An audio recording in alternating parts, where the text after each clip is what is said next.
به تایپ و تاک امید امامیان خوش اومدید. فرم چرت و پرت کار طوری که فقط من هستم. چطوری صبحی؟ نمیدونم خوبه یا بد. من دستم خورد بابا، من دستم خورد. ماشاءالله. کلا یه سری چیزها هست که من الان نمیتونم بگم. جنجالی شد من تو تایپ و تاکم. این روزا کارهای شما رو بیلبوردها می‌بینیم. بابا این کار جیش داره طرف. آمستم کار توه. لحظه آخر تهیه کننده به آقای معدندار میگه که من از این لوگو تایپ استفاده نمی‌کنم. من فقط نگاش کردم گفتم که خودت این چیزی که داری می‌ذاری جلو من اینو من تهیه‌شو دیدم.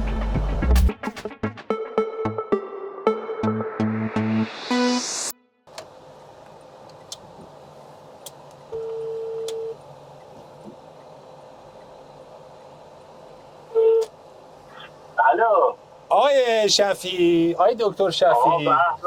صدای شما رو میشنویم. کجایی آقا؟ کجایی؟ شاکرم. ببین من کجا هستم؟ خیابون لارستان، خب لارستان و عبده. بیا من همونجا وایسادم. من همونجا وایسادم. بیا بیا بیا بیا ببینم. بیا بیا. به تایپ و تاک امید امامیان خوش اومدین.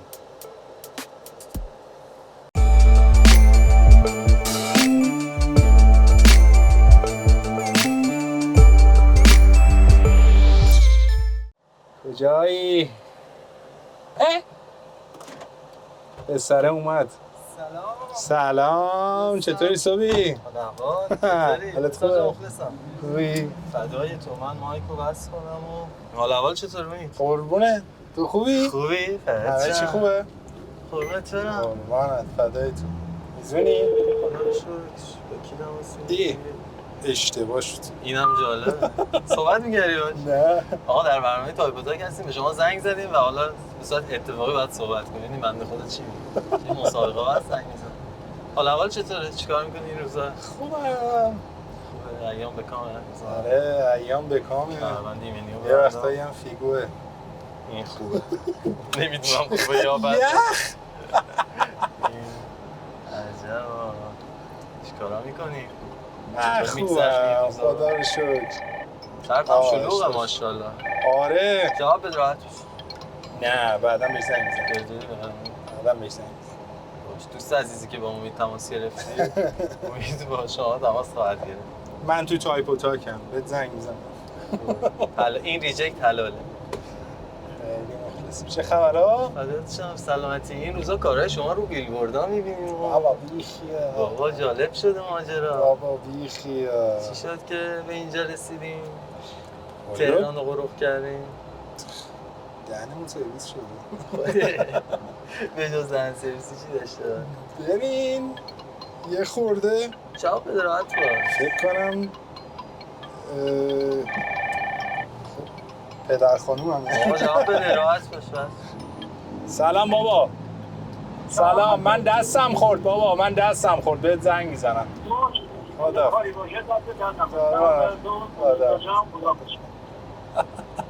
آقا باید جواب میدادیم واجب بود. آره. درود. میخوای من مپ بزنم برات؟ مپ زدم. به کجا؟ به استودیو. به هوم استودیو. به به چرا که نه. من از همین که قبل هوم استودیو بریم یه کافه بشینیم یکم گپ بزنیم و بعد بریم سراغ جایی رو میشناسیم. آره اما اینکه آقای امامیان افتخار دادن مهمون ما شدن اگه میشه جایی نشست. این حرفا چیه؟ فدات شم. از بیلبوردها میگفتی چطوره حال احوال؟ ببین بیلبوردها که بیشترش بیلبوردهای سریالاییه که کار کردن. ولی خب کارام روی سری بیلبوردهای دیگه هم هست، مثلا سریالایی که توی امسال یا سال گذشته کار کردن. بیشترشون هم توی پلتفرم نماواه.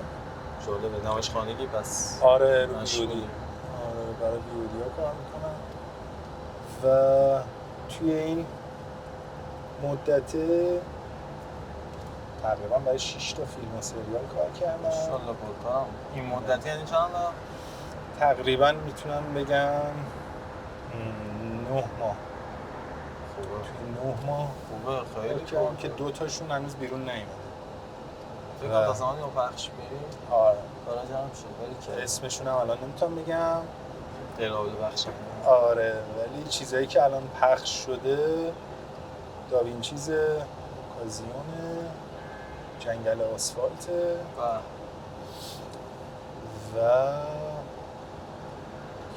چی شد یهو نمایش خانگی از کجا شروع شد؟ این تهیه کننده با تماس گرفت؟ نه راستش خود آژانسی که طرف حساب ویودیه به من زنگ زد. خب از قبل من میشناختم بچه‌های آژانس بوم. ویودی یعنی چی؟ ویودی یعنی شبکه نمایش خانگی. دقیق نمیدونم مخفف چی میشه. ویدیو چی ولی ویو ای میدونم چیه ولی ویودی رو نمیدونم. میشه همون شبکه نمایش خانگی. تماس گرفتن که آقا ما یه سفارش آره آقای چیز زنگ زد. اول به بسم الله میگم با اون کاره بود که الان نمیتونم اسمشو بگم ولی فامیل آقا رو بگی آقای بابک معدندار. ولی که آره من افتخار اینو داشتم که کنار بابک عزیز کار کنم. کار کردن کنار بابک خیلی جذابه به شدت. من اتفاقا چند وقت پیش داشتم کوزی کورنر می‌دیدم. آره یه درودم بفرستیم به حسین خیلی مشتی داره کار میکنه. لایک بزرگ داری حسین. مشتی داره پیش میره. تا مهمونشون بابک بود و آره گفت جذاب. بابک این روزا همه جا مهمونه. حالا نمیدونم کجا میزبانه. آره بابک آدم حسابیه. بابک دوست دارم. شاتمت به بابک معدندار عزیز. بابک نماوا رو گلفتی انداخت تو دامن ما. خودش هم به عنوان دیزاین دایرکتور و مدیر عامل آژانس بوم بالا سر پروژه ها بود و انصافاً کامنت های درستی هم میداد. یعنی هیچ چالش عجیب و غریبی نداشتیم. به غیر از اون 2-3 تا پروژه دیگه هم با بوم کار کردم که اونا هم هنوز بیرون نیومده ولی چسبیده بهم. ولی چسبید بهم کار کردن با بابک معدندار. این باحاله. پس مستقیم با تهیه کننده در ارتباط نبودی یعنی؟ نه ولی مثلا سر جنگل آسفالت یه ذره جفتمون آره هم من هم بابک یه ذره ناراحت شدیم. حیفمون اومد که مثلا اون پروژه اونجوری شد. بپرسم چجوری شد که اونجوری شد؟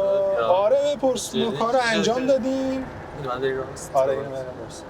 ما کار انجام دادیم و همه چی هم اکسپت شد. دستمزدم واریز شد. همه چی خوب و خوش. لحظه آخر تهیه کننده به آقای معدندار میگه که من از این لوگوتایپ استفاده نمی‌کنم. از لوگوتایپی که آشنای خودم طراحی کرده استفاده می‌کنم. و اونم نمی‌خوام بگم لوگوتایپ بدی بود ولی یه جایی خوب رادش برد. آره. در طراحش تازه کار بود. به نظرم حرفه‌ای نیست دیگه ماجرا ولی خب جا داشت که بهتر شه. آره خب باحاله. یعنی اینم اتفاقاتی هم که در حین پروژه اتفاق میفته. آره میدونم غیر قابل پیش بینی. به غیر از اون 2 تا سریالی که نمیتونم بگم این 2 تا رو هم نمیتونم بگم. عالیه. بچه‌ها یه سری کلا یه سری چیزا هست که من الان نمیتونم بگم. ولی بدونید که امید پرکاره اون داره کار. مثلا 2 تا الان پروژه تایپ دستمه که نمیتونم بگم که چیه کیه با کی کار میکنم یا مثلا 4 تا لوگوتایپه که الان منتشرشون نکردم و نمیتونم بگم. این اجازه رو ندارم. اما از NDA پس نه NDA خاصی هم باشون ندارم. مرامی که مرام درستش هم همینه. منطقش اینجوریه که اول اجازه بدیم مشتری کار رو منتشر بکنه. ما کاملا مثل بعضیا که هنوز اکسپت نهاییشون نیومده. اتفاقا تو بچه‌های جدید زیاد می‌بینم این عجله تو انتشار اصلا انگاری جیش دارن. به خدا انگار جیش داره طرف. مصب کار توه. میدونی انگاری وقتی پروژه منتشر نمیکنه عقب افتاده. ببین یا اتش مثلا دیده یه شدن سریا واقعا یه سریا میان کار تولید میکنن با هر مزخرفی، با هر فرم چرت و پرت کار تولید میکنن که فقط من هستم، من دارم لوگوتایپ دیزاین میکنم. بابا بس دیگه. ببین چی میشه، من اسم میکنم بنده الگوریتم اینستاگرام. دقیقاً. بعد کاراشون میذاری کنار هم دیگه، میبینی که تفاوت. این که همون کار قبلیته که برداشتی دوتا کروشو جابجا کردی. آره یه به من که دیگه نمی که یه دانشجوی سر جوجمان خیلی بامزه بود، اومده بود یکی از فونتای ام جی و گروه ام جی باز کرده بود توی ایلاستریتور کرییت آوتلاینش کرده بود، جلو بازی و معلق بازی. بعد اومد فکر کن 16 هفته کل ترم، این 14 هفته هیچ غلطی نکرد. هفته 15 هم اومد اینو آورد جلو من گذاشت، من اینو فقط نگاش کردم گفتم که خودتی. گفت یعنی چی استاد؟ گفتم خودتی. گفتم این چیزی که داری میذاری جلو من اینو من تهشو دیدم. این خرمایی که تو الان خوردی من با حساش بازی کردم، حساش رو دونه تصمیح کردم، جنجالی شد ماجرا اصلا عجیب.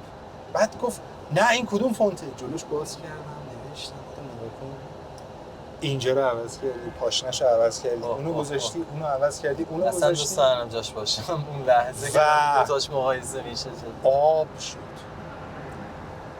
و بعد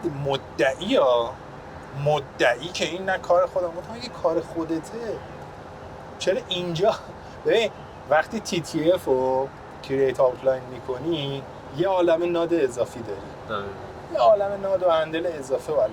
وقتی OTF رو آوتلاین میکنی کرو اصلیه، یعنی همون کرویه که تایپ دیزاینر کشیده. این خب TTF رو آوتلاین کرده بود. بعد من اون فونت رو فونت ام جی الان یادم نیست کدوم بود، اونو که کرییت آوتلاین کردن دقیقاً نود و هندلای اینا یکی بود. روی سری حرفا تغییرات داده بود، نود و هندلا عوض شده بود. روی سری دیگه تغییراتش خیلی کمتر بود، همونجوری مونده بود. بعد گفتم که ببین فرار کن.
بچه عجله دارن تو انتشار. یه ساید دیگه هم هست که آقا من اصلا چطوری میتونم با نماوا کار کنم، با فلان جا کار کنم. ببین یه بخش بزرگیش رابطه است. تو هر چقدر که کارت خوب باشه، تاپ باشه، تا شناخته نشی، تا دقیق نشناسنت، تا با آژانس یا استودیویی که قرارداد داره با اون پلتفرم کار نکرده باشی، رابطه نداشته باشی، طبیعتا نماوا یا فیلمو سراغ تو نخواهد آمد. یعنی به جرئت میتونم بگم اگر بابک نبود نماوا سراغ منم نمیاد. نه حالا جدا من از این سایت میبینمش که اگه سابقه امید امامیان نبود، آره اینم هست، بابک طبیعتا بابک سراغ من نمیاد. آره. من اون موقعی که چیز بودم، اون موقعی که از بادکوبه دیگه اومده بودم بیرون، با بابک جلسه‌ای داشتیم و توی اینستاگرام هم دیگه رو فالو کردیم. بعد خب من خیلی گفتم که من دوست دارم که با شما کار کنم. گفتش که امید تو لیست من هستی. بلک لیست خوبی بسته آره بس. وندور لیست خوبی داشت. بعد تقریبا میتونم بگم من وسط پارسال آخرای تابستون بود، من تو سفر بودم، زنگ زد به من که امید 4 تا فیلم و سریاله و میخوام تو کار کنی. من گفتم من وسط سفرم. گفتش که باید کار کنی دیگه. سفر خاتمه بده و به پروژه نه من وسط سفر کار کردم. اینا همونجا توی شهرستان رفتم ماژیک خریدم، کاغذ خریدم، شروع کردم کار کردن.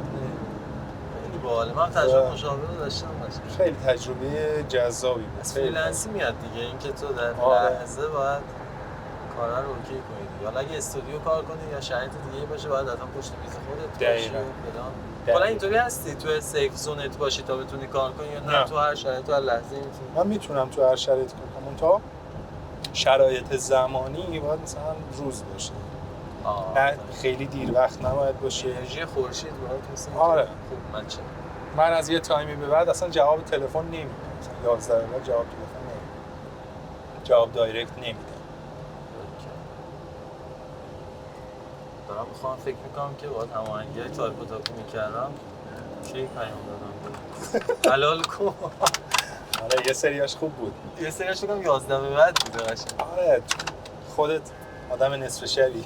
آره من اصلا برعکسم کاملا. ولی مثلا توی سفرم بهم میگن فلانی این کارو بکن، اصولا با یه مکبوک کار ما راه میفته دیگه. آره خدا شکر تجهیزات و چند ورق کاغذ و ماژیک و مداد و مرکب و این چیزا اصولا تو هر شهری هم پیدا میشه.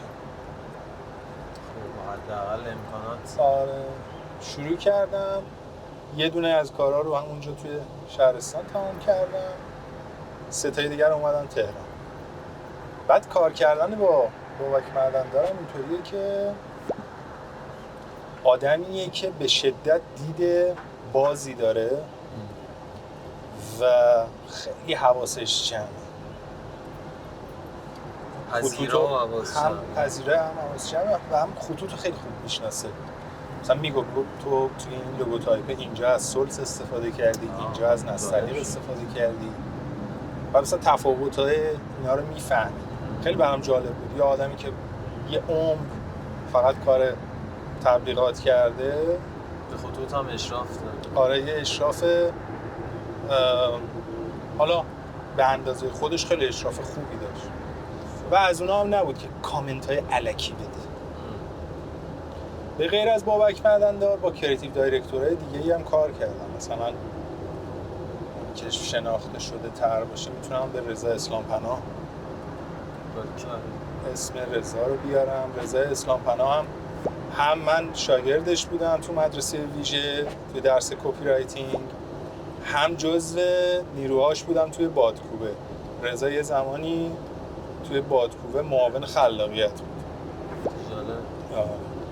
بعدها یعنی هم تو بادکوبه خیلی پروژه‌های لوگوتایپ رو با هم دیگه کار کردیم و یه جوری فهمید که وزن من، اون استایل من و سواد من تو تایپوگرافی چقدره، یه جورایی بهم اعتماد میکرد. هم توی بادکوبه هم بعد از اینکه از بادکوبه جفتمون اومدیم بیرون لوگوتایپ با هم کار کردیم. مثلا آخرین لوگوتایپی که با هم کار کردیم شادمان بود. شادمان بود واقعا. آره ماشاءالله قلبم جالبه. تو با حسن فرشی صحبت می‌کردم در رابطه با آرت دیرکتوری و این صحبت‌ها میگفت که تو خودت باید فضاها رو تجربه کنی تا بعد بیای در مقام آرت دیرکتوری قرار بگیری و کامنتی رو به اون اصول تیمت بدی که خودت قبلا تجربهشو داشتی یا میدونی چطور میشه باهاش برخورد کرد. این نقل به مضمون کردم. ولی صحبتی که راجع به بابک کردی دقیقاً اینطوریه که تو یه شناختی از خطوط داری، نهایتاً یه حد و حدود بدونی و بعد وارد ماجرا. اصلا بابک خیلی ساده، یعنی چه بابک چه رضا اسلام پناه خیلی میتونستن این لوگوتایپ‌ها رو بدن یک گرافیک دیزاینر حتی جونیور یا سنیور براشون در بیاره. ولی کار رو به کاردون سپردن. ولی چیز داشتن که کردیت داره. قشنگ انگاری براشون مهم بود هر دوتا که این لوگوتایپ‌ها رو کی کار کنه و چی جوری کار بکنه. این خیلی جالبه. مهمه 100%. و اینکه دست منو باز میذاش، تو بگو چه جوری باشه، تو بگو چه شکلی باشه، تو بگو چه فرمی باشه. در نهایت کار حالا علاوه اینکه به اسم تیم منتشر میشه، اسم شما وسط و خودت حداقل از کار راضی باشی. آره قطعا. چیزی بیسیک. اما شما که کم کم داریم اون کافه نزدیک میشیم. خروجیه رو بریم راست. کار تمومه. باش. موزیک چی گوش میدیم امید؟ موزیک خیلی چیزا. یه زمانی خیلی دوگ بودم سر موسیقی ایرانی و صدای آقای شجریان خیلی به صورت تخصصی و حرفه‌ای کارهای ایشون رو دنبال می‌کردم. اصلا چیز دیگه‌ای هم گوش نمی‌کردم. مثلا این که میگم شاید مثلا مال فاینالی مثلا تا 4 سال پیش.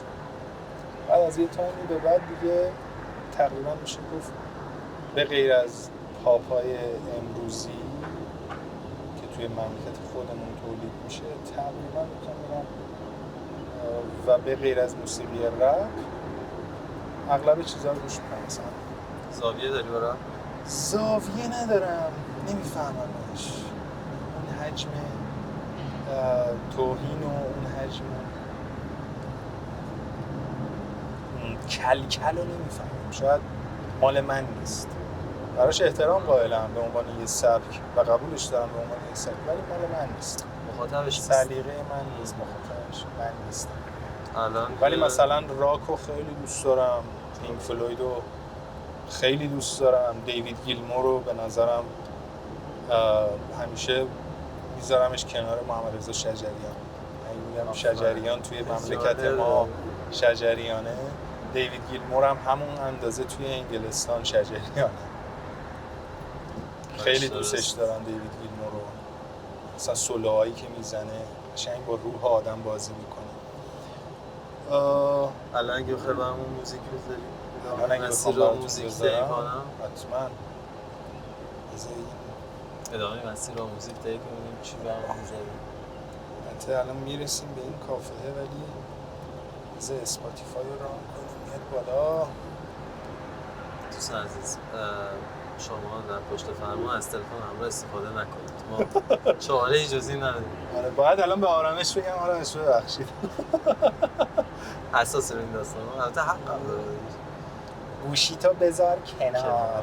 هم آرامش. من از طرف برنامه تایپودا که از شما عذرخواهی میکنم. ما نیاز داریم که الان یه موزیک گوش آره کنیم. مثلا الان جدیدا آنادما خیلی دوست دارم. خب اون خیلی سم و مریض.